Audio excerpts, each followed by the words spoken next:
여러분 안녕하십니까, 김용삼입니다. 해방과 건국 사이 우리가 몰랐던 이야기, 오늘은 그 6번째 시간, 해방 공간이 왜 이렇게 붉게 물들어 있었을까 하는 주제를 가지고 한번 고민을 같이 나눠보겠습니다. 요 사진이 여운형이라는 사람인데요, 이 여운형이 유명한 공산주의자였습니다.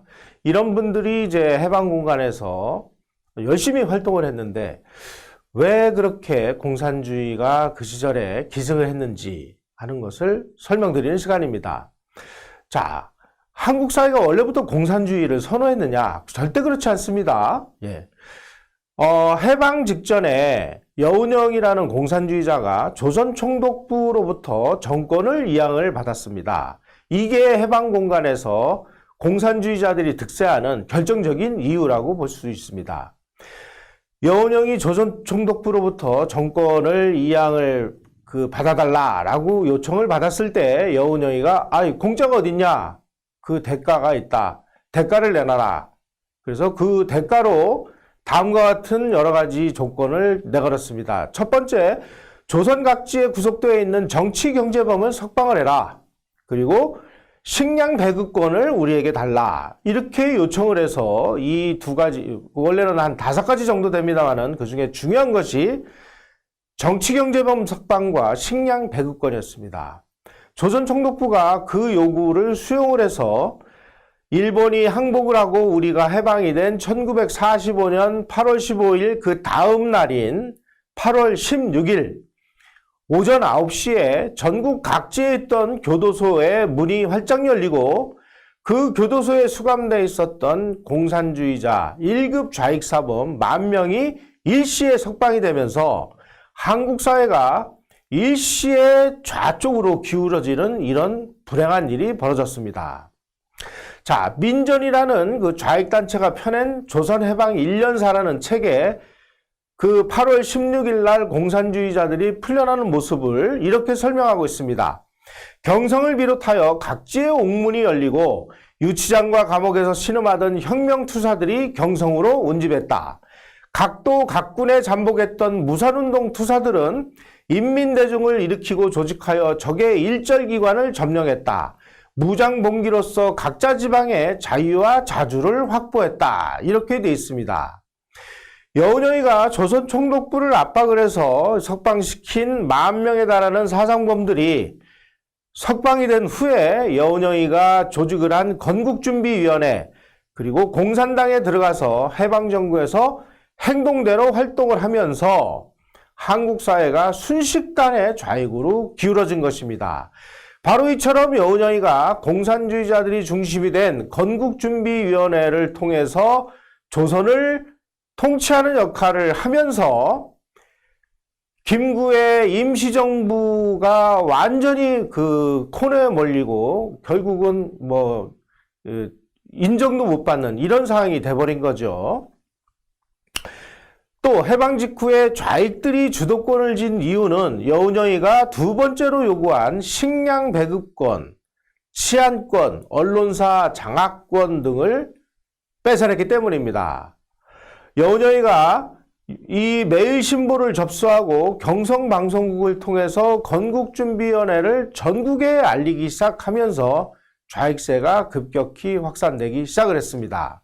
좌익들은 일본 제국주의라든지 자본주의 체제를 부정하고 노동자, 농민이 주도하는 인민정권을 세우기 위해서 오랫동안 그 공산당이죠. 이 콩테른의 지도와 후원을 받아왔습니다. 따라서 숫자는 그렇게 많지 않지만 잘 조직화가 되어 있고 강한 활동성과 추진력을 확보하고 있었기 때문에 아주 손쉽게 해방 공간에서 주도권을 장악하게 된 것입니다. 좌파들은 해방 공간에서 반공은 부당한 것이었고 당시의 시대적인 상황으로 볼 때 공산주의를 용납하거나 아니면 한국이 사회주의나 공산주의 체제로 나가는 것이 순리였다라고 주장을 하는데요. 이거 정말 웃기는 소리입니다. 다수의 국민들은 사회주의나 공산주의를 절대적으로 거부했습니다. 특히 북한에서 월남을 한 사람들, 이런 사람들이 북한에서 공산주의의 포악성을 아주 처절하고 철저하게 체험을 하고 내려와서 공산주의는 안 된다. 라는 반공을 외치기 시작을 했습니다. 미 군정이 1945년 9월 8일 실시되면서 한국에 와서 보니까 이 강력한 좌익 세력의 압력에 큰 충격을 받았습니다.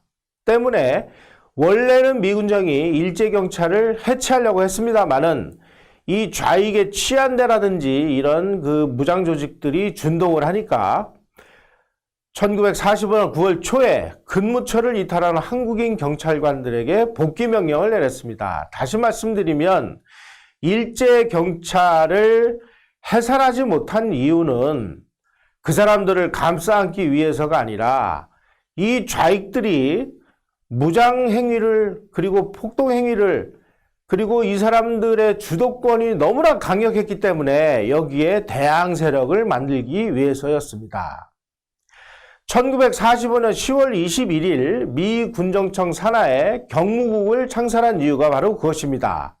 이후에 좌우 대립과 무질서가 심화되자 할 수 없이 미 군정은 경찰력을 강화하기 시작을 했습니다.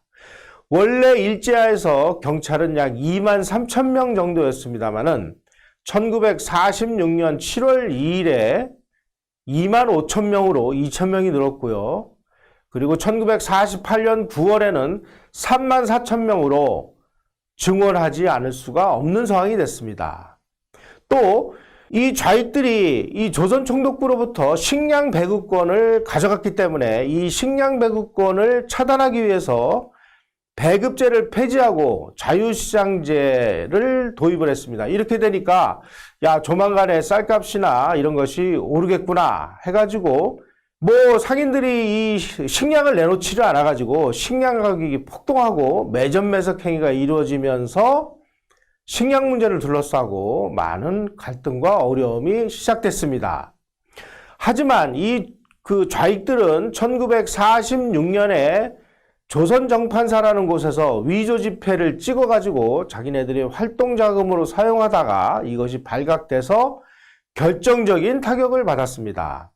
그 이전까지만 해도 미 군정은 그냥 모든 사상의 자유라는 것을 인정해서 공산주의자들의 활동을 합법화해서 조선공산당이 서울 시내 한복판에 버젓이 당사를 두고 간판을 내걸고 합법적으로 활동을 할 수 있었습니다. 그런데 이 조선정판사 사건을 계기로 해서 이제 공산주의가 뭔지도 모르고 공산주의자들의 선전선동에 속았던 많은 시민들이 이 공산당이 정말 나쁜 놈들이구나 하는 것을 알면서 조선공산당이 심각한 위기에 처하게 됐습니다. 이렇게 위기에 처한 좌익들이 그 위기에서 벗어나기 위해서 바로 9월 총파업을 일으켰고 또 폭동을 일으켜서 대구에서 많은 사람들을 희생당하게 하는 대구폭동을 일으키게 됩니다.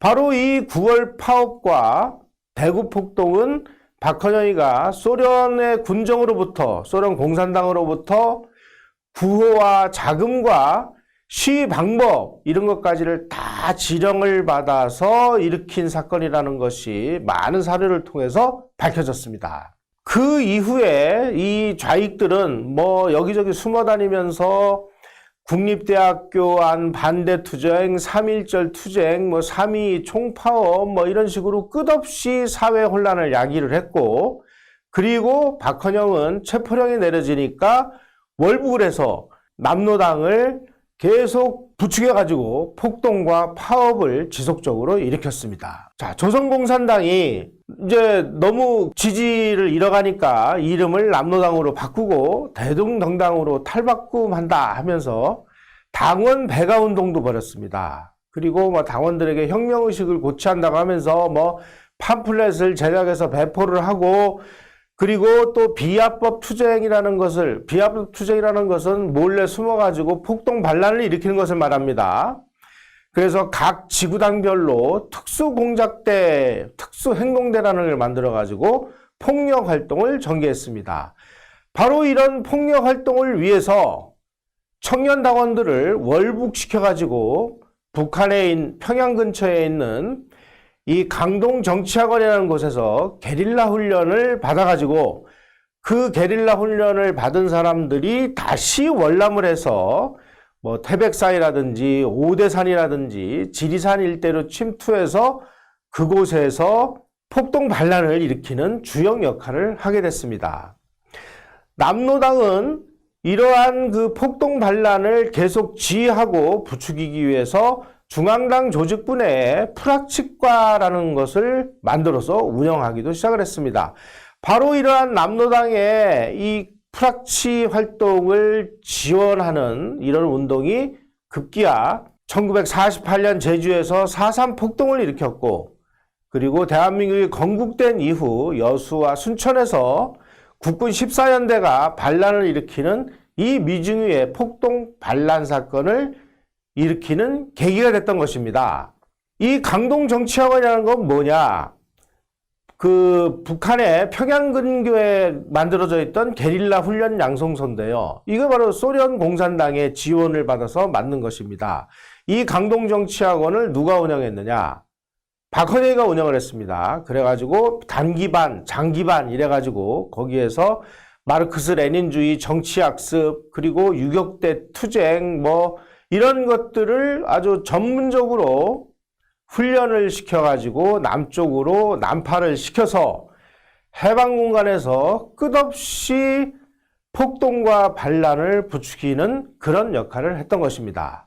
자, 오늘 한번 다시 내용을 정리를 해보도록 하겠습니다.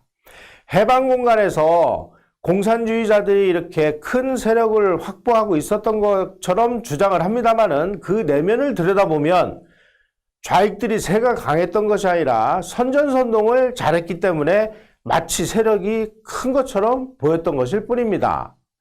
그리고 공산주의자들이 이렇게 득세를 할 수 있었던 이유는 여운형이가 조선총독부로부터 통치권을 받았기 때문입니다. 그 통치권을 받는 조건으로 공산주의자들의 석방을 요구를 해서 공산주의자 10,000명이 일시에 석방이 되면서 한국 사회가 좌측으로 기울어져 버렸습니다.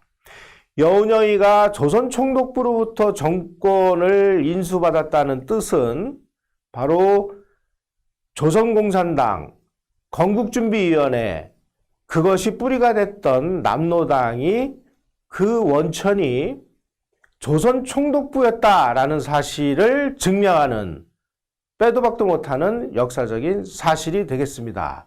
여러분, 우리가 공산주의자들의 선전선동의 숲을 헤치고 들어가서 이처럼 역사적 사실을 정확하게 바라보는 이런 시각을 이 강의를 통해서 가지시기를 부탁드리겠습니다. 감사합니다.